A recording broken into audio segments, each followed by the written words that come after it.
خودم دریوری گفتم کجاست بالا اومد. کوهنوردی خیلی اتفاقی شکل گرفت. بعد آقا رضا ترسناک نیست یه وقتایی؟ به هوایی که میخوای ببینی ترسناکه، باید بشینی تو خونه. ورود به اون کشورها همیشه واسه من چالش بوده. همون پارکینگ یه ماشین به من زد، رفتم دو هوا اومدم زمین.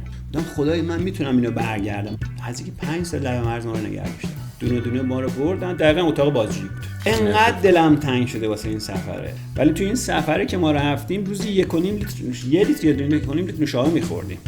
یعنی این آقای میگه بیاین امشب اینجا بخوابیم کم. هیچ کم نبود تو کمپ، فقط ما بودیم. می‌خوابیدیم واسه خودمون، هیچ رعایت نمی‌کردیم. خب آقا رضا خیلی خوش اومدید به برنامه‌مون. قبل از اینکه حالا بریم سراغ سوالا، اگه میشه یه خورده کوچیک خودتون رو معرفی کنید که مخاطبا ببینن که چه آدم جذابی روبروشون نشسته. خواهش می‌کنم، شما لطف دارید. عزیز دلید. من خدمتتون عرض کنم رضا چراغی صفا هستم. از سال 82 کوهنوردی سنگ‌نوردی شروع کردم. همش آماتور بود، حرفه‌ای نبود. الانم تو سن 50 سالگی و 17 روزم هستم. و تقریبا حدود 13-14 سال سنگ‌نوردی و کوهنوردی می‌کردم. بعد دوچرخه سواری هم بهش اضافه شد، سفر به دوچرخه هم بهش اضافه شد و تا الان سفر با دوچرخه میکنم. بعد هولوش 3 سال هم هست میدونم. خیلی عالی. فقط واسه خود دل خودم این کارو میکنم، نه صرفا میخوام یه رکوردی با خودم دارم، یه چالنجی دارم اینا. خیلی عالی. آقا رضا حالا بین این رشته‌هایی که انتخاب کردید چی شد که مثلا رفتید سراغ سنگ‌نوردی و کوهنوردی؟ خیلی جالبه. اصلا کوهنوردی خیلی اتفاقی شکل گرفت. من اصلا واقعا نمی‌دونم دربند درکه کجاست. ساکن تهران، خب درگیر کار بودیم با برادرم اینا و زمان سربازی بود. پنجشنبه‌ها ما رو می‌بردن حالا جای مختلف.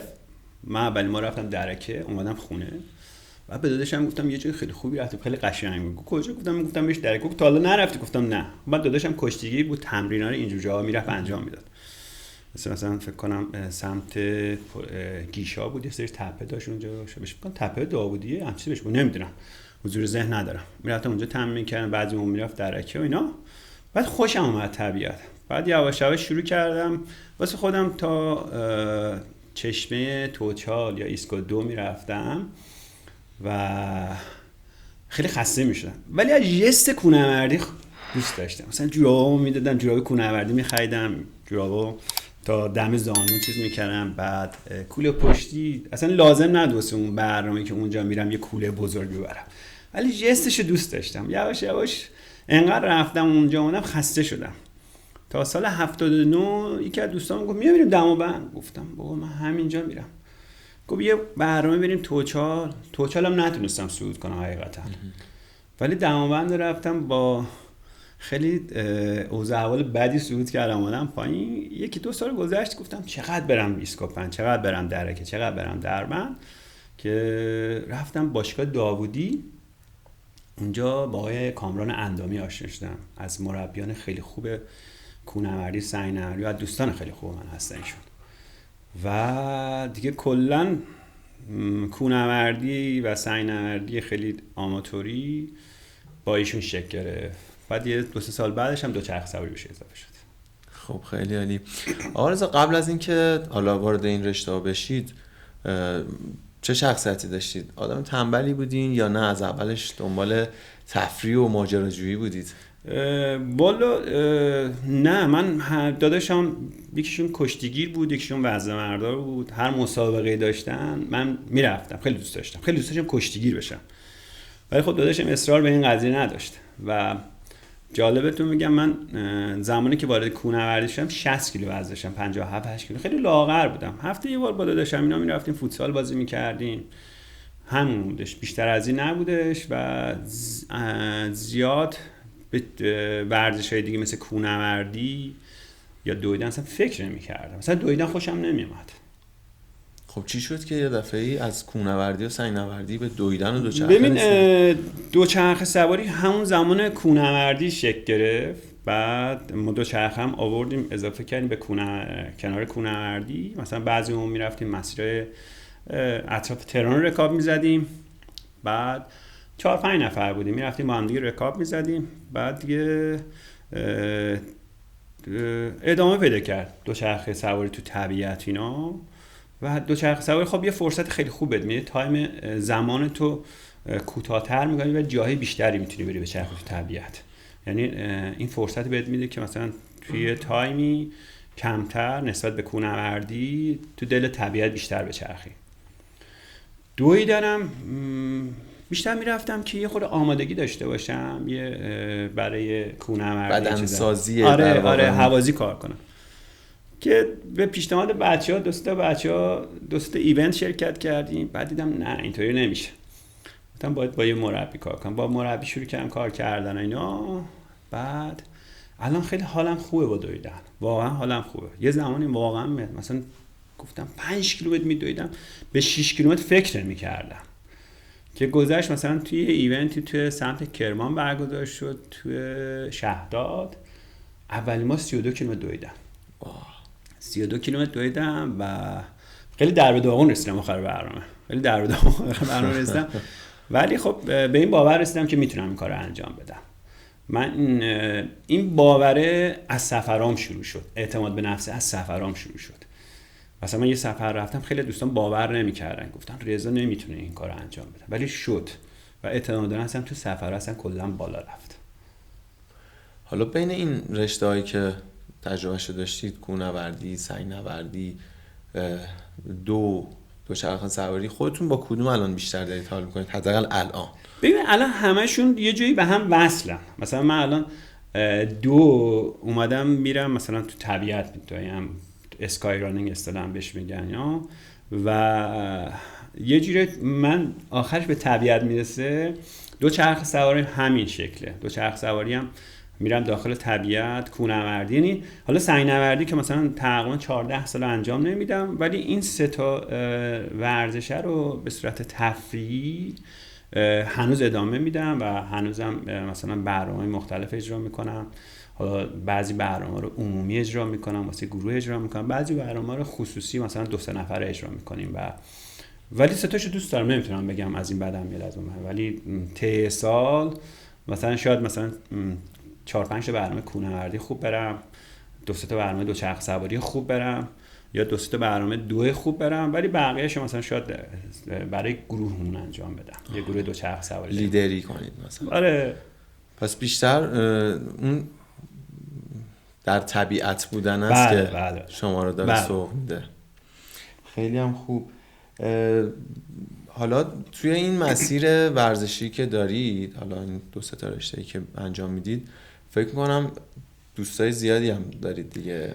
آره. خب یه جورایی خب یه بخششون دوستام از کوهنوردی دارم، یه بخششون از دوچرخه سواری، یه بخششون از دو دارم و خدا رو شکر دوستای خوبی دارم. مثلا تو برنامه‌ام خیلی هم بهم کمک کردن، حالا خیلی ازشون استفاده کردم. مثلا دوران کوهنوردی گفتم با آقای اندامی، یه دوره سنگ‌نوردی با آقای فرشاد یگانه مثلا سنگ‌نوردی کردم و الان دوره مثلا این دوره با آقای حمید کمالی، آقای امیر طیبلی مثلا شروع کردن دوره رو. هم مربی هست، هم دوستای خیلی خوب بود واسه من بودن. بعد حالا درسته نمیخوایم اختلاف بندازیم بین شما و دوستاتون، ولی تو بین این حالا 3 تا اکیپ کدومشون بیشتر حالتون خوب میکنن؟ ببین با دوچرخه سواری مثلا سفر با دوچرخه تایمامون از مثلا از 1 ماه بوده تا 70-80 روز. خب مخصوصا مثلا میشه 70-80 روز دوست داری کنار آدمایی باشی که علاوه فکری علاوه ورزشی به نزدیک باشن. خب 70-80 روز قراره با هم زندگی کنیم. بله. کل زندگیمون هم رو دوچرخه‌مونه، یعنی از چادر، کیسه خواب، مثلا تغذیه، همه این چیزا رو دوچرخه‌مون.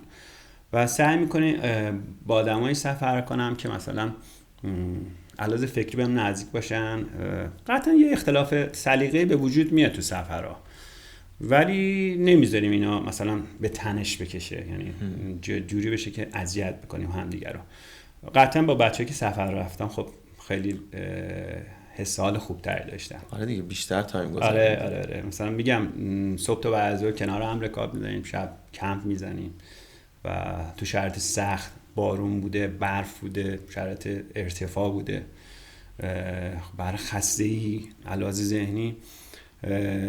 خب آدم انتخاب میکنین که تو اون شرایط روحیاتشون نزدیک با شما نزدیک باشه. بعد آرز ترسناک نیست یه وقتایی کمپ میزنید، حالا تو مسیر مجبورید، مثال میگم دیگه شب که رکاب نمیزنید، نه خب یه جایی شاید مجبور باشید کمپ بزنید که کمپ کنید که اصلا حالا شاید شرایط جویش، حالا نمیدونم، حالا من چیزی که به ذهنم میرسه اول از همه یه سری حیوانات درنده و یه سری چیزایی که خیلی خطرناکن. ببین شرایطی واسه اصولا خب هر سال که رفته، منو به بچه‌ام گفتم الان تجربه الان داشتم، 10 سال پیش که سفر میکنم سفرم خیلی بهتر میشه. خب قطعا نمیشه، هم چیزی امکان پذیر نیستش، ولی هرچی که جلوتر رفتم اون تجربه های قبل باعث شده که میخوام واسه برنامه سفرم میگم یه تایمی مشخص میکنیم، یه جایی پیدا میکنیم خود سیف تر باشه، بهتر باشه واسه کمپ زدن اینا. ولی خب بوده، مثلا مثال میزنم، ما که از صبح بلند میشیم دوچرخه رو برمی‌داریم شروع میکنیم رکاب زدن تو این جاده کنار ماشین، کنار یه سری صبح تا از کنار به قول ماشین تردد میکنه. این خطرات خودش اولا با این ماشین، حالا من بهم میگم توی جایی که طبیعی تر باشه خیلی راحت تر میتونه پسش بر بیاد و در صورت داره رانندگی میکنه. ممکنه ما یه مقدار شرایطمون بد باشه، تعادل نداشتیم، پیش اومده تو شرایط آب و هوایی بد بارندگی تعادل نداشته باشیم، مثلا سمت جاده بری، یا ممکنه راننده این اتفاق واسش بیفته. ما مثلا سمت رومانی واقعا این خط سفید جاده رو نمیتونستیم به این مرتبه رکاب بزنیم، فضا نبود، اصلا فضا نبود، کامیون رو بود، یعنی این خط کناری و این مرتبه رکاب می‌داد، اصلا نمیشد من. ولی مثلا یه صبح تا بعضی اون شکلی بودیم. یا یادم 60 کیلومتر ما از برلین راه افتادیم به سمت استانبول، اومدیم تو پارکینگ داشتیم، به دوستم میگفتم یه خورده جلوتر یه هاستل بریم اونجا شب اونجا بمونیم فردا بریم استانبول. تو همون پارکینگ یه ماشین به من زد، رفتم رو هوا اومدم زمین. فقط شانسی که آوردم تازه به اصطلاح رکاب زده، اونم به قول معروف ماشینش استارت زده بود، شروع کرد رانندگی، خودش هم من خودم گفت ندیدم، آفتاب خورد تو چشم، اصلا گفت ندیدم. این شرایط هم پیش میادش، ولی خب سعی میکنیم جایی رو مثلا انتخاب کنیم. سمت غرب اروپا، اینو بهتون میگم، سمت غرب اروپا مسیر دوچرخه تعریف شده، ولی به سمت شرق اروپا میای این داستانا خیلی کمتره و رانندگی خیلی یه مقدار بدتر میشه. سعی میکنیم جایی انتخاب کنیم که سیف باشه دیگه کلا واسه کمپ زدن. ولی خب حساب خودش داره، این شرط سخت است، نمیتونی به هوایی ببین به هوایی که میخوای ببینی ترسناکه، باید بشینی تو خونه. من بارها اتفاق افتاد، من مادر من خودم همچین استرس داره، میگم میخوام بشینم تو خونه، خب خسته میشم و همیشه میگم آقا اگه قرار اتفاقی بیفته بذار تو بیرون اتفاق واسم بیفته، نه که تو خونه بشینم یه اتفاق واسم بیفته. آره. ولی من میدونید بیشتر چی میگم، مثلا شما کمپ کردین شب مثلا حالا گرگی یا موقع حیواناتی میان مثلا دیگه اونا، ببین اصولا ما سعی میکنیم مقصدمون رو مثلا میگم به یه جایی برسیم حداقل نزدیک روستایی باشه. یه جایی باشه که مثلا اون شرایط خورده از اون شرایط فاصله گرفته باشیم، به هر حال نیاز داریم یه تغذیه داشته باشیم، با خرید کنیم و استراحت کنیم. آره. ببین تو اروپا معمولا این شرایط خیلی کمتره، ولی تو این سفر اخیرمون که رفتیم سمت جاده پامی که بلندترین جاده‌های جزو بلندترین جاده دنیا محسوب میشه، ببین تو ارتفاع بودیم، تو اون ارتفاع معمولا خیلی حیونا اینجور چیزا خیلی کم پیدا میشه، ولی بازم اون شرایطی میگفتیم آقا برسیم به یه روستایی، اون برنامه اون روز رو میچینیم به یه روستایی، یه جایی برسیم که حداقل یه به اصطلاح 4 دیواری دورمون باشه، مثلا بتونیم تو اونجا کمپ کنیم. لیدر خودتونید دیگه با عزت. پس پیش اومده دیگه تو مسیر ببینید حالا یه سری آره مثلا خیلی جالب بود. من اولین بار اولین بار مثلا یه گوزن سوئدی اصلا معروفه، خیلی جالب بود، اومد در توی مزرعه اومد و این نگاه کرد به ما، بعد عرض جاده رد شد و رفت تو واسه خودش چیز داخل جنگل. و یا مثلا سمت یونان من میدیدم چه روز که رکاب میزدم، میدیدم مثلا وسط جاده این دیده بودم که مثلا یه حیوانی مثل مار یه چیزی مثلا رفته زیر ماشین، مثلا اون سمتو میدیدم، این چیزا رو دیده بودم. من ببینم همونو دور میزنم. خیلی ترسناکه. خب آقا رضا یه ذره از این فضای سفرتون بریم بیرون. توی مسابقات استان تهران پیشکسوتان مقام دومی داری، توی فکر کنم 1500 متر. بله 1500 متر. خب چی شد که این مسابقه شرکت کردین؟ انگیزه خاصی داشتید مثلا، یا تارگتی بوده، یا می‌خواستید خودتون رو محک بزنید؟ چی پشتش بوده؟ ببین اولا که میگم همیشه این ورزش واسه خودم بوده، اون به اصطلاح چالنجر بیشتر با خودم داشتم تا بقیه، که بعد مربیام دوستام پیشنهاد دادن آقا بیا مسابقه شرکت کن. بعد رفتم و شرکت کردم، دوم شدم. بعد واسه مسابقات کشوری بود رفتم، بعد دیدم دونده‌های خیلی قدیمی شرکت که اصلا مثلا در سطح این دونده‌های قدیمی نبود. خب دوند نزدیک 30 سال دونده بود و بین فکر کنم 16 نفر دهم شدم، دهم یا 11 شدم. یه دفعه خیلی اتفاقی افتاد، مثلا ایونت خیلی چیز خوبیه، حالا خارج از این خیلی خوب داره برگزار میشه، تو ایران یه خورده کمتره. اولا یه سفره، بعد یه باعث میشه که بخوای برسی به اون ایونت یه سری تمرین کنی، یه سری چارچوب واسه خود تعریف کنی، علاوه چه علاوه تغذیه، چه علاوه تمرین، چه علاوه خوابیدن، استراحت کردن، همین چیزا رو واسه خود تعریف کنی. دقیقاً. من الان مثلا یک سال ساعت 10:30 شب میخوام، صبح ساعت 5 بلند میشه که 6 سر تمرینم بشه. آره فکر نمی‌کردم مثلا همچین ساعتی بتونم برم تمرین کنم، مثلا همیشه اذیت، ولی الان عادت کردم که این تغییرات تو زندگی خودم بدم. آقا رضا توی کوهنوردی و سنگ‌نوردی من مثلا یه ذره از بیرون که بهش نگاه میکنم یه جایش خیلی ترسناکه خودش. بله. خب قطعاً هم شما با همچین چالشایی مواجه شدید، فکر کنم خیلی زیاد. چی باعث میشه اون لحظه بتونید اینو رد کنید و ادامه بدید و اون چالش رو؟ من اصولا توی سنگ‌نوردی یا یخنوردی یا ارزم بخاطر کوهنوردی، حالا بیشتر این دوتا سنگ‌نوردی و یخنوردی خیلی فنیه. خب من در سطح خیلی آماتور کار میکردم و اصولا با بچه‌ای که کار میکنن لولشون از من بالاتر بود ولی اون ترسه بودش، ترسه موقع صعود بود.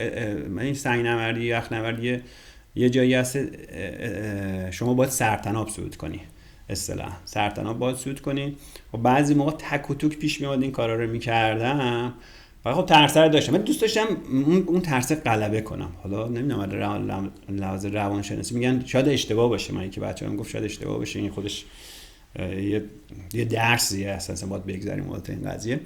ولی من اولین باری که دماوند صعود کردم می‌خواستم برگردم، شیب پایین بود، بودم خدای من میتونم اینو برگردم، واقعا هم چیزی گفتم قشنگ ترسیدم ولی اومدم پایین و اینا، مسیر شنسکی اومدم پایین و نگران بودم مسیر اشتباه نرم. خیلی شرایط سختی بود. چند نفر بودین اونجا؟ 3 نفر بودیم. شما هم لیدر بودید؟ نه من لیدر نبودم.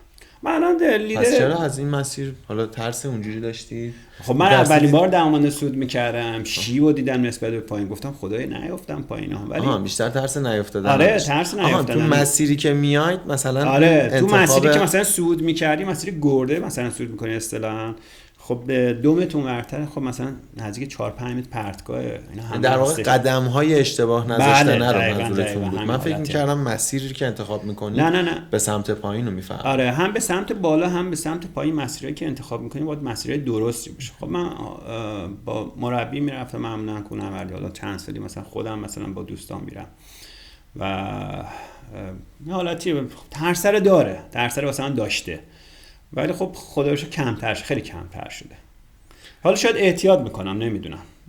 آره بچه‌ها میگن خیلی احتیاط میکنید تو این قضیه. خیلی هم خوب. آرز 32 تا کشور شما رفتید. بله. حالا به همین سبک خودتون قطعا خیلی چالش‌ها باش مواجه بودید. مهمترین چالشی که تو این سفر رو باش برخورد داشتید و مواجه میشدید چی بوده؟ بعد چجوری با اینا روی اینا غلبه میکردید؟ ببین مهمترین چالش که واسه ماها هستش، اگه بخوام سمت اروپا یا جایی که میخوایم بریم، مهمترین چالش ویزای. خب ویزا گرفتنش خودش به نظرم واسه اون که سفر میریم شاید 90%.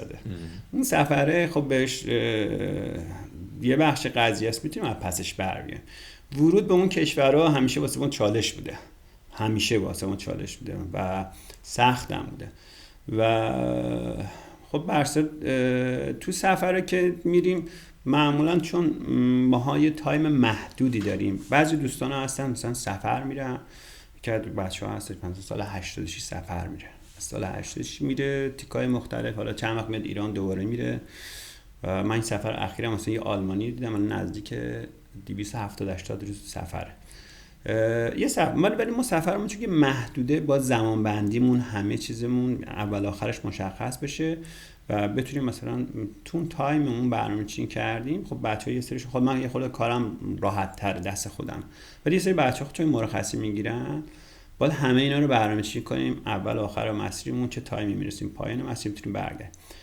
ببینیم به تو سفرامون میگم چالش دوچرخه سواری که توی ورزش میکنیم باش اوکی، ولی یه سری به خاطر محدودیتایی که داخل ایران هست اون چالش بزرگترین چالش واسه من به نظر من. مثل چی؟ گفتم ویزا گرفتن، مثل چه میدونم استفاده کردن یکی از مثل کارت اعتباریه، مثلا خواهی یه جای چیز کنیم. بقیه چیزاش خیلی راحت تره، خیلی راحته. صبح تا بعد رکاب میزنیم، جای مختلف اینو میگردیم واسه خودمون.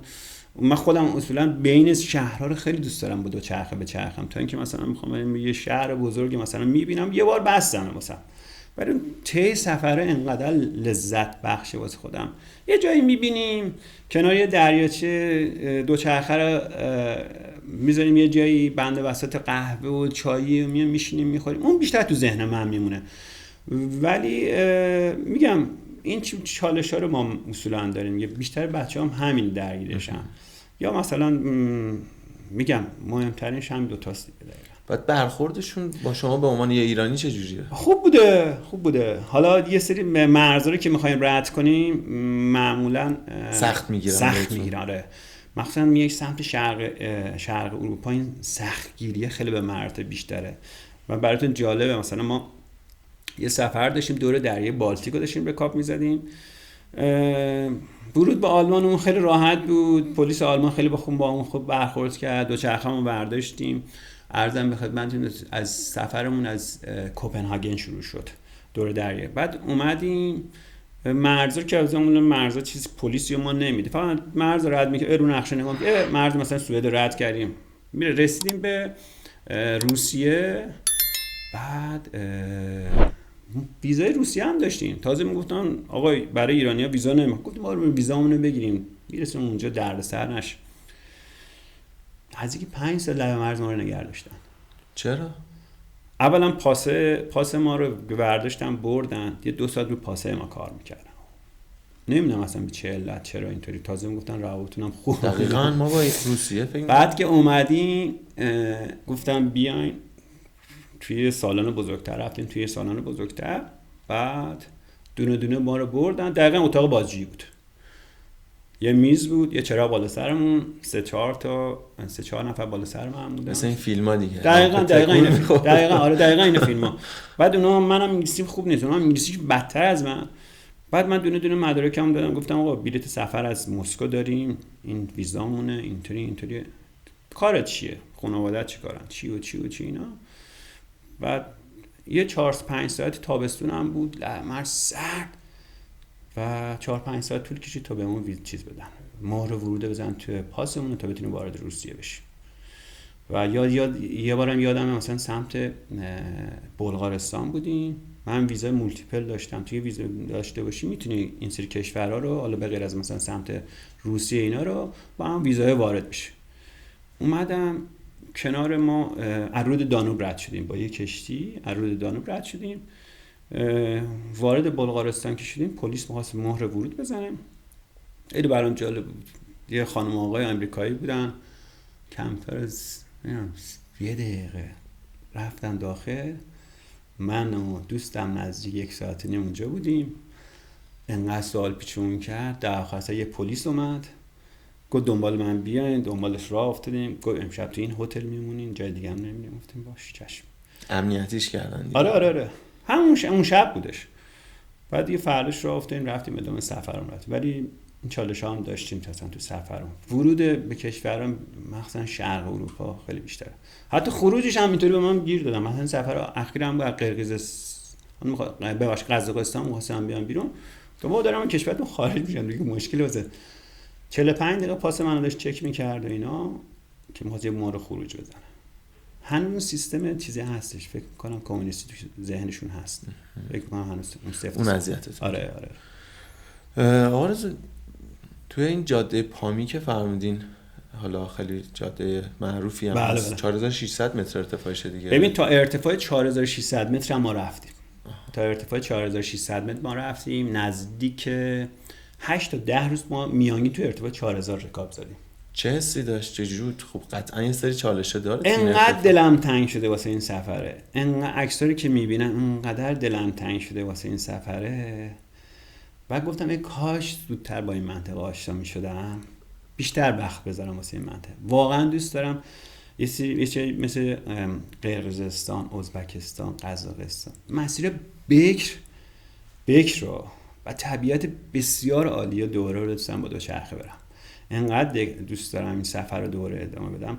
به این چالش اونجا از جمله چیزایی که خب یه مقدار توی وارد روستا میشه که بهداشت یه مقدار کمه، خیلی به ندرت مغازه پیدا میکنیم میخوای آب معدنی بگیری اینا و این اتفاق واسه من متاسفانه افتاد. از آب چشمه استفاده کردم یه 24 ساعت حالم خیلی خیلی بد بود. چی شد؟ چرا؟ مسمومیت شدید. آلوده بود آبش. آره مسمومیت شدید داشتم، ولی با این تفاصیل بازم دوستش دارم. هنوز اونجا رو دوست دارم، عکسش میشم نگاه میکنم، کیف میکنم، لذت میبرم و میگم دوست دارم یه بار دیگه این مسیر رو برم و با این تجربه امسال که گذشت بیشتر لذت ببرم از سفر و بیشتر میشه اونجا کیف کرد، لذت برد. و اونجا نه چون که من کوهنوردی میکردم و دوچرخه تو کوهستان خیلی تجربه توی کوهستان رو داشتم و اینا، اتفاق خاصی واسم نیفتاد مثلا بخوام بگم که آقا مشکل ضربان و ارتفاع، شاید یکی دو بار سردردی سراغم اومد، معمولا پیش میاد، حالا مثلا سردرده هستش، یکی دو بارم پیش اومد و یه بارش یادم یه قرص استانی خوردم اوکی شدم، بقیه‌اش اوکی بودم، نه اصلا نه ضربان قلبم بالا بره، نه چه میدونم اون حالت اکسیژنی که بخواد تو دم من واسه من اونجا پیش بیاد، از همچین داستانی نداشتم. شرط خوب بود، خیلی خوب بود. تو ارتفاع مثلا تو ارتفاع 3600 دریاچه کاراکولو خب واقعا قشنگه، واقعا قشنگه. قبل از این سفر رو دماوند رفته بودی؟ من دماوند سال 79 رفته بودم، سال 79 رفته بودم و چندی ماه صعود کردم، ولی خب تو ارتفاع 5000 به بالا خب شرط اکسیژن طوری که و حتی واسه من، ولی بعضیا نه، بعضیا اوکی هستن. دوستانتون چی اونا اوکی بودن مثل شما یا نه اونا چالش بیشتری داشتن؟ ما آقای داوود قلعگی از هیمالیا نوردو هستن و ماشاءالله خیلی قوی، خیلی بلند جوندار مسیر رکاب می‌زدن، خیلی قوی مثلا رکاب می‌زدنشون و برای تجربه کوهنوردی توی این مسیر من استفاده کردم. جایی که لازم بود ازشون مشورت میگرفتم و کمک میگرفتم و اوکی بود. پس با علم بر این که میدونستی توی ارتفاع خب یه سری شرایط خاصی هست، حالا با دیتیل اونجا راحت تر تونستید. حالا مثلا سردرد اومد متوجه شدید که خب برای این ارتفاع پس خیلی چیز نگران کننده نیست، ادامه بدم و حالا نهایتا یه قرص بخورم. بله این خب ما دوچرخمون با بارش خود بار نزدیک 10-15 کیلو بار داریم که 10-15 کیلو سنگین میشه اصلا دوچرخه. خود دوچرخه هم 13-14 کیلو. تو جاده آسفالت نبوده، اینا بهتون میگم خیلی جاش مثلا کوبیده شده بود، جاده خاکی بود. تو سرپایینی‌ها باید مراقب باشی آروم بیای، دوچرخه‌مون دوچرخه کوهستان نبود، باید مراقب باشیم که آروم بیایم. به صورت اونجا نه شهری میبینی نه دوچرخه فروشی بینی دوچرخه. ما همه این چیزا رو قبلش پیش بینیش کرده بودم، همه چی لوازم تعمیر همه چی با خودم بودم، ولی بازم مراقب بودم که اتفاقی نیفته. تو سرازیری‌ها با سرعت نمیتونی دوچرخه مثلا با سرعت خیلی زیاد بیای پایین، آروم بودم، یه موقع اتفاق واسه دوچرخه میفته. بعد تو سربالایی ها یه جایی که مثلا ماشین رد شده و اینقدر چاله چوله درست کرده و با اون بار به سختی مثلا رکاب میزنیم. من روزهای اول بود که افتادم توی این مسیر گفتم خدای من میتونم ادامه مسیر رو برم، که بعد از 6-7 روز که گذشت دیدم نه اوکیش، اصلا بدنم آماده شد واسه ادامه سفر. بعد آرز این رشته‌هایی هم که رفتین واقعا سخته، هم هوازی هم استقامت، اصلا خیلی رشته‌های سختی رو انتخاب کردید. رژیم خاصی دارید؟ چجوری ادامه میدید؟ والا رژیم خاصی ندارم. بعد جالبتون میگم خب برای نوشابه همه میگن آقا نخورین، ولی تو این سفری که ما رفتیم روزی 1.5 لیتر 1.5 لیتر نوشابه میخوردیم.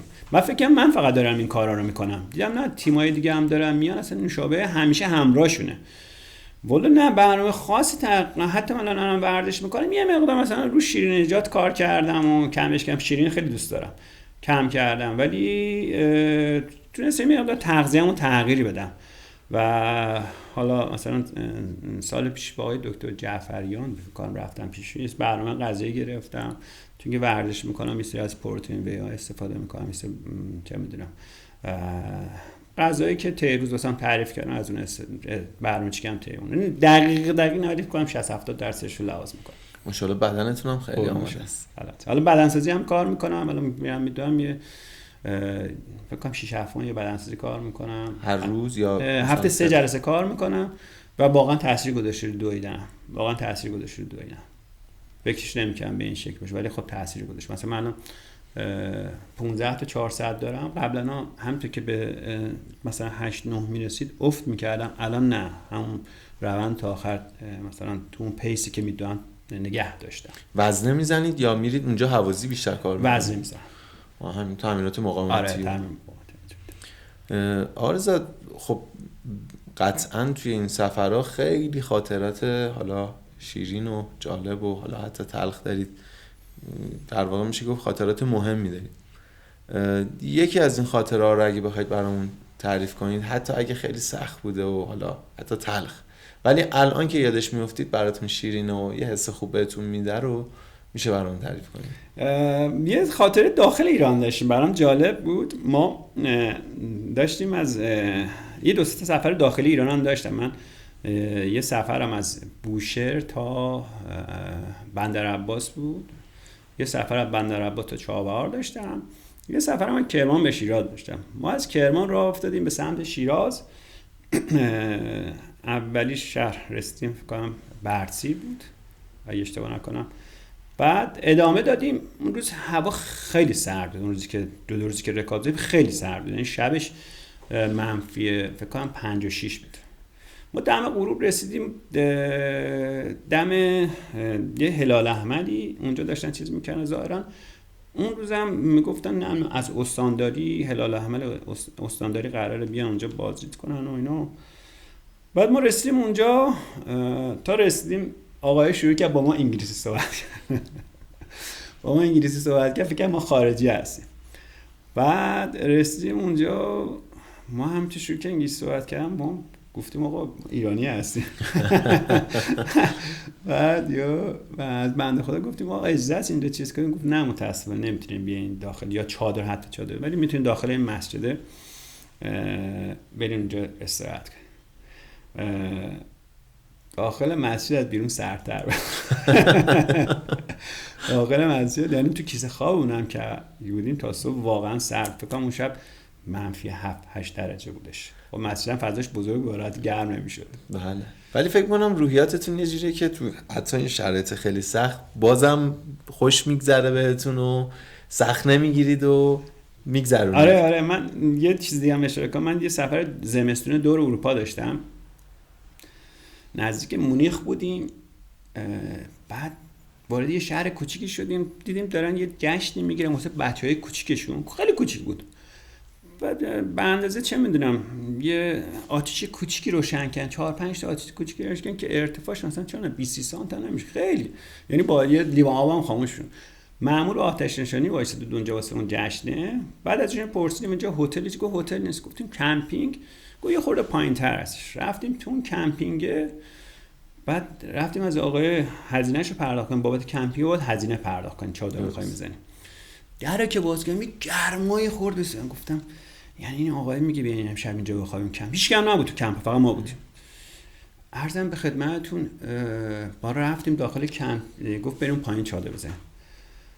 اون شب -14 بود و هرچی آب داشتیم بیرون چادر یخ زده بود. رو چادرمون کاملا یخ زده بود، یعنی چادر یه خود عرق کرده و یخ زده کلا. اون شب یکی از شبای مثلا سردمون که مثلا تو این سفر رو تجربه کردم. نرفتید داخل اونجا گرم؟ نداد گفت بریم اونجا. خب آقا رضا الان راجع به زبانم صحبت کردید یه کوچیک. خب این کشورهای مختلفی که رفتید هر کدوم یه زبان خاص خودشون دارن. چجوری ارتباط می‌گرفتید؟ زبان‌های خاصی بلدید؟ من بادی لنگویج چجوری بوده؟ چجوری ارتباط می‌گرفتید؟ ما از این سفرام خب دوستایی توی این سفرها پیدا که هم ایرانی هم خارجی. خب ما زبانمون یه کوچولو انگلیسی بلدن در حالی که کارم راه بندازم، ولی بعضی جاها اونا خب مشتاق بودن اطلاعات عزیز درباره ورزشکار بودن اون اصولا درباره ایران پیدا کنن و صبوری میکردن. حالا ما گوگل ترنسلیت حساب این بعضی موقع لغات کم میآوردیم، ازشون استفاده میکردیم و بهشون میگفتیم اینا و منظور اون رو میرسوندیم، که باعث شد که من اینجا تو سفر با 4-5 تا بچه دوچرخه سوار آلمانی آشنا بشم که تقریبا 2 سال بعد یه سفر داشتم به ایران و با دوچرخه هاشون، یعنی دوچرخه رو با هواپیما دوچرخه کوهستان کار میکردن، اسکی کوهستان کار میکردن و اومدن اینجا یه 2 هفته با هم بودیم. بچه خیلی خوب بودن. بعد تقریبا یه سری سمت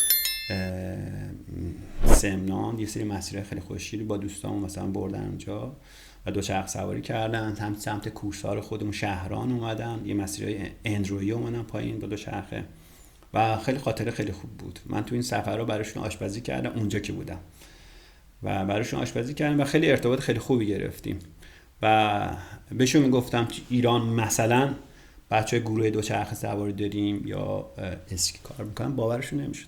فیلم‌ها رو بهشون نشون دادم، گفتم چرا؟ نمیدونم، یا اطلاعات درستی بهشون نرسونده بودن. یعنی گفتم که ما گروه کوهنوردی داریم، گروه دوچرخه سواری داریم، بچه‌ها پاراگلایدر میرن، مثلا با تعجب میپرسن. گفتم ما پیست اسکی داریم، مثلا توچال، دیزین، شمشک اینا، و همه اینا رو دونه دونه با فیلمشون نشون دادم. یعنی باور نمی‌کردم. یعنی تا اون لحظه باور نکردم که وقتی دیدن خیلی خوشحال شدن اینا و که 2 سال بعد بهم پیام داد گفت رضا می‌خوام بیام ایران. اومدن ایرانو و اصلا کلا دیدشون عوض شد. حالا من یکی از دوستان بود آقای سهیل افلاکی، ایشون کوهنوردی انجام میدادن، رفته بودن نپال، بعد همون کمپ فکر کنم بیس کمپ واسه اورست، میگفت اونجا خب از همه جای دنیا میومدن، میگفت مثلا برخورد ما رو میدیدن، رفتار ما رو میدیدن، حالا با خودشون اینا تعجب میکردن، گفتن چقدر شما ایرانی‌ها مهربونین، چقدر باحالید، ما یه چیز دیگه مثلا راجع به شما شنیدیم. خب شما قطعا از این موارد داشتید دیگه. به دقیقه همین داستان پیش اومد واسه ما تو فرانسه. یه اپلیکیشن هستش به اسم وارم شاور، سایت وارم شاورز، بچه دوچرخه سوار ازش استفاده میکنن. ما نزدیک یه 2 روز مونده بود به پاریس برسیم، نزدیک شهر ترای یا همچین اسم بود ندارم، شهر خیلی خوشگلی باحاله. بعد دوستم وارد سایت شد و به چند نفر اونجا پیام داد اینا عضو این گروه هستن که میتونن میزبان ما بشن. بعضیا میگن آقا فقط ما میتونیم بهتون جا خواب بدیم، بعضی میگن آقا صبحانه و شام و اینا با ماست. این اتفاق میفته، خیلی رایگان است. ما رفتیم خونه یه آقایی، این آقای ژورنالیست بودش. بعد میگم من موقع که خودش میگم خواستم دعوتتون کنم به همسایه‌ام، گفتم ایرانی میخوام دعوت کنم. چرا اینطوری میکنن، چرا این کارو میکنن، این داستانا. ولی آقای دعوتمون که خونه، بعد خیلی هم خوشحال بودن این قضیه. من خیلی خوشحالم، خیلی تجربه خیلی خوبی بود و هنوز برنامه‌های ما رو تو فیسبوک اینا دنبال میکنم، هنوزم کامنت‌های خیلی خوب میذاره. و این اتفاق تو بلژیک هم واسه من افتاد. یه آقایی هستش رولز، ایشون هنوز برام جالبه که مثلا انقدر از من که 2 تا دوستان اون سال که رفتیم زبان انگلیسیشون خیلی خوب از ایران که میگفتن عید نوروز رو با گوگل ترنسلیت فارسی به من تبریک میگه هر سال. آره. می ارتباط خیلی خوب بوده باشون. دوستای خیلی خوبی اونجا مثلا آشنا شدیم باشون و دوست شدیم و کماکان دارم در ارتباط هستیم. عالی. آقا رضا چی تو ورزش باعث میشه شما اون شور و اشتیاق رو داشته باشید، با قدرت ادامه بدید؟ مثلا صبح که از خواب پا میشید چه چیزیه که اون اشتیاق و شوق رو تو شما ایجاد میکنه که برید سمتشون؟ بالاخره آدم میخواد دوست داره صبح بخوابه، واقعا سخته، یه انگیزه‌ای باید پشتش باشه. 5 صبح پاشه که به قول خودتون 6 توی حالا اون لوکیشن ورزشیتون باشید. میشه یه ذره همیشه به دوستام میگم 5 نیم صبح بلند میشم میرم میدوام، میگم اون زندگی قبلی ما چه ایرادی داشت، میخوابیدیم واسه خودمون هیچ رعایت نمی‌کردیم واسه خودمون.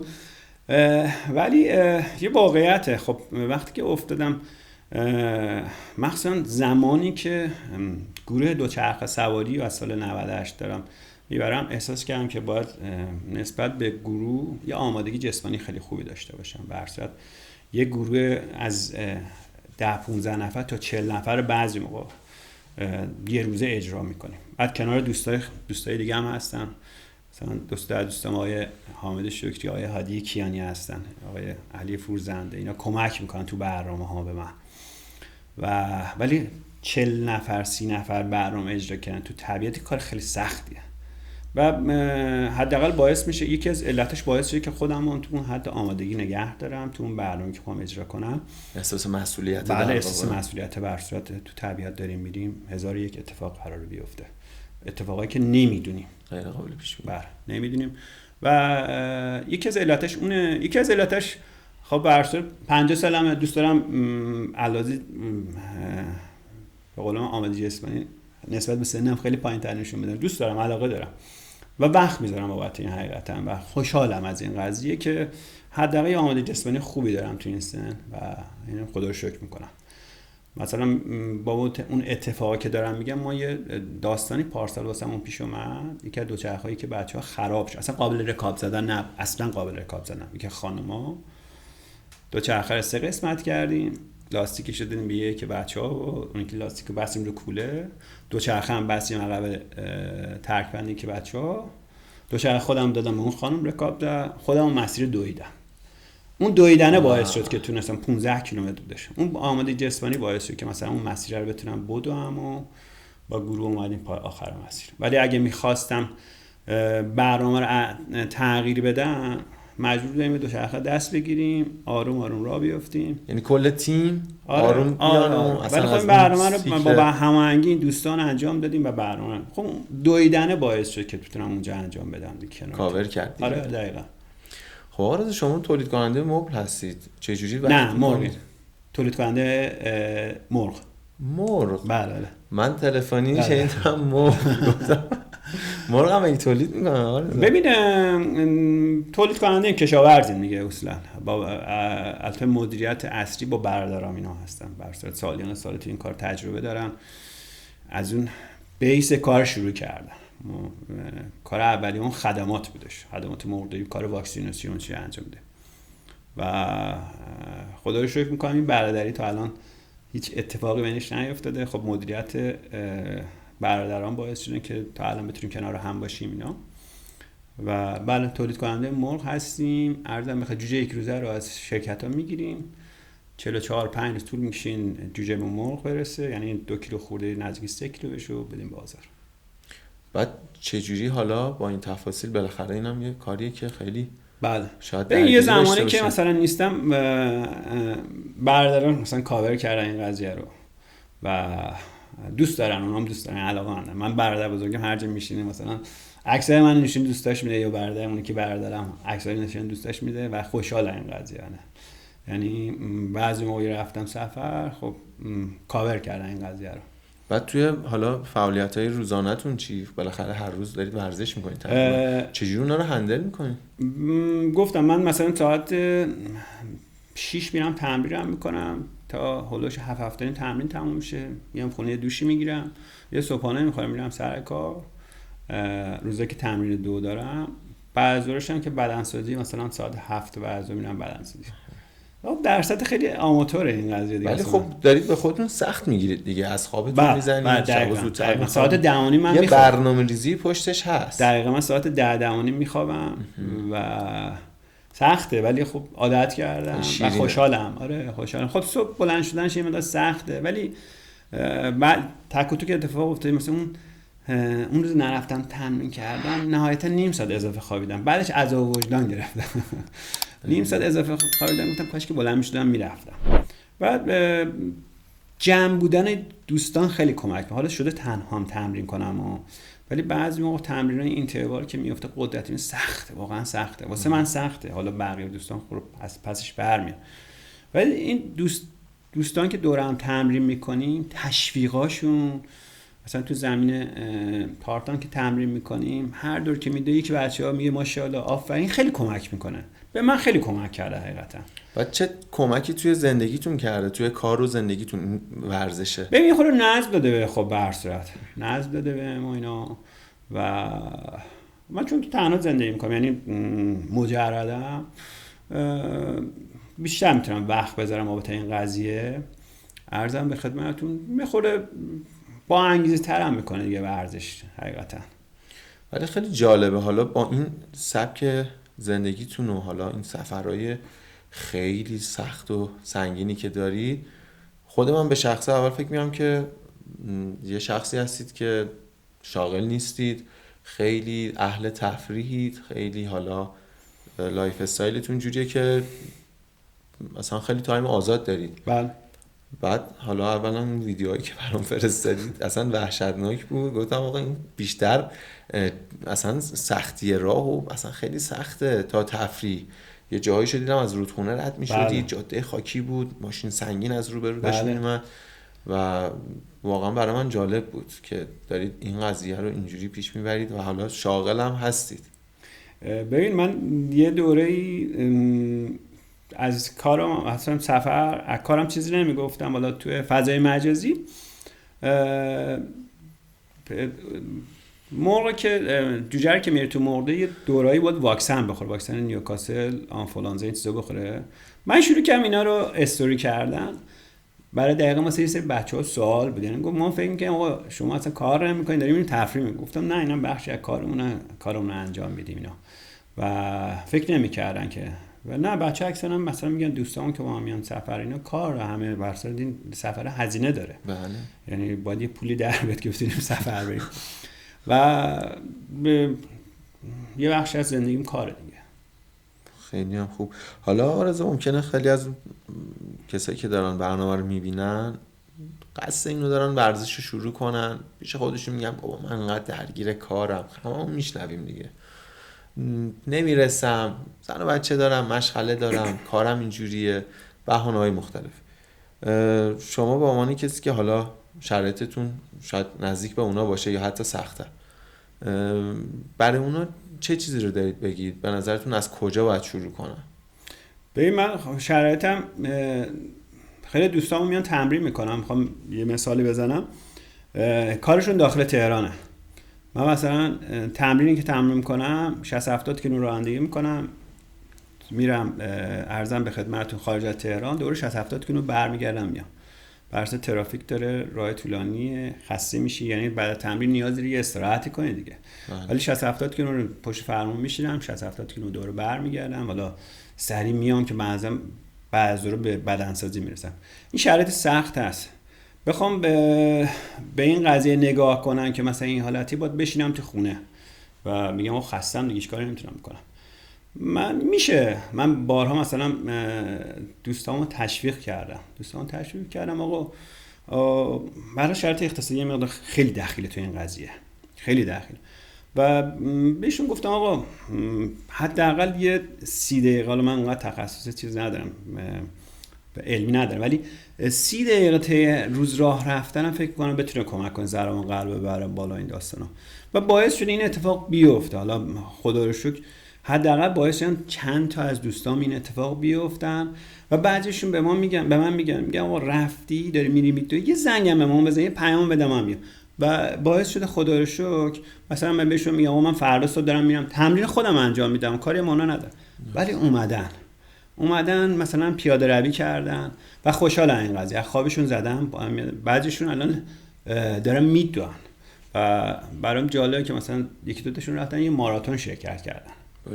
برایشون یکی دو تاشون ماراتون شرکت و خود شرایط سختی خودشون داشتن اونا و خدا رو شکر باعث شد تشویق کنم که حالا میگم زبونی بوده این قضیه که آدم میشه تو شرایط سخت هم میشه این اتفاق بیفته و کمکشون کردم حالا که بیان مثلا حداقل پیاده روی، ورزش. یا آقایی بود 2 سال منو دنبال میکرد، 2 هفته پیش تو برنامه دیدم گفت 2 سال شما رو دارم دنبال میکنم، بالاخره رفتم دوچرخه خریدم و تمرین کردم که بتونم تو برنامه‌های شما شرکت کنم.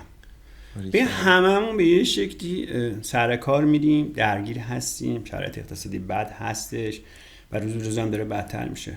اگه بخوام به هوای این وایسیم مثلا باید بشیم تو خونش کاری نکنیم دیگه، ولی میشه باشم یه خورده کنار اومد دیگه. حداقل ورزش رو میشه کرد. به نظرم اون همت هست دیگه، اون باید بخوان، خودشون باید بخوان. حالا من خدا رو شکر تونستم یه چند تا از دوستام، چند تا حداقل یه نفرم که اگه این اتفاق واسه بیفته من خوشحالم. میگم یه نفر تونستم بیارم به ورزش، حالا تشویق کردم، هر جوری است درگیر ورزشش کردم. عالیه اینجوری.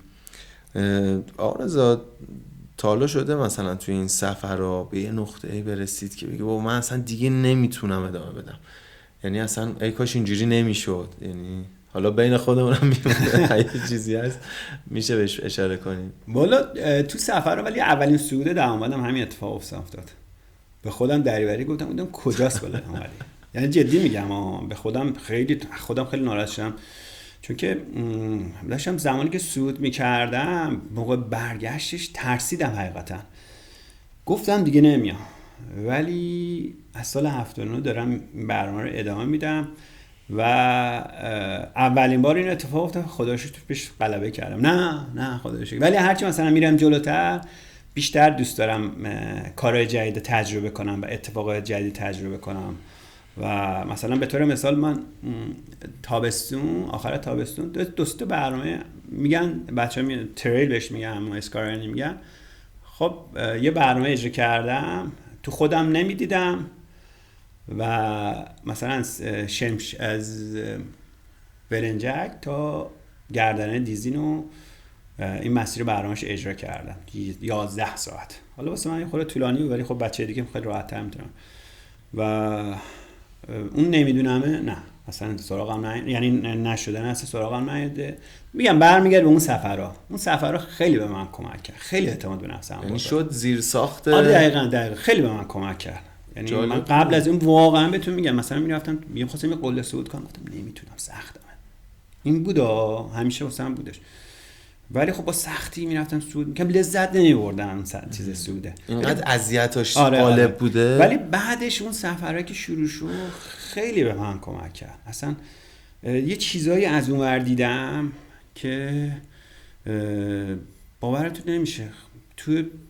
حتی تو زندگی، حتی تو ورزش، تو کوهنوردی به من خیلی کمک کرد. اون سفرها استارت خوبی بود واسه من.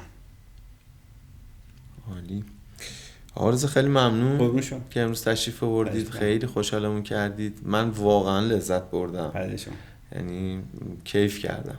امیدوارم این انرژی خوبتون به مخاطبمونم انتقال داده بشه و بتونن اینام یه حالت یه جرقه‌ای براشون بخوره، یه اتفاقی براشون بیفته که بیشتر بتونن حالا اون شروع رو انجام بدن یا اگر تو مسیرن قوی‌تر ادامه بدن و رو به جلو به حرکتشون ادامه بدن. امیدوارم این اتفاق بیفته. برای خودم که این اتفاق افتاد حداقل میتونم بگم چند تا از دوستای نزدیک خودمو تشویقشون کردم، با من اومدن سفر با دوچرخه شروع کردن، بعضیشون ادامه دادن، بعضیشون به قول ورزش دیگه دارن انجام میدن. امیدوارم این اتفاق واسه بقیه بیفته، من خوشحال میشم. همیشه گفتم حتی یه نفرم اگه بتونم تشویقش کنم ورزش کنه انگار رسالت خودم انجام بدم. خود منو که حسابی به شور انداختی. امروز واقعا دوست دارم الان زودتر برم باشگاه و بچه‌ها بیان و حالا شاگردان بیان با همون تمرین رو داشته باشیم. یه شور و انگیزه بیشتری رو امروز به من دادید، یه انرژی خیلی خوبی ازتون گرفتم. قربون شما، خیلی ممنون. سلامت باشید. لطف کردید. خواهش می‌کنم. قربان شما.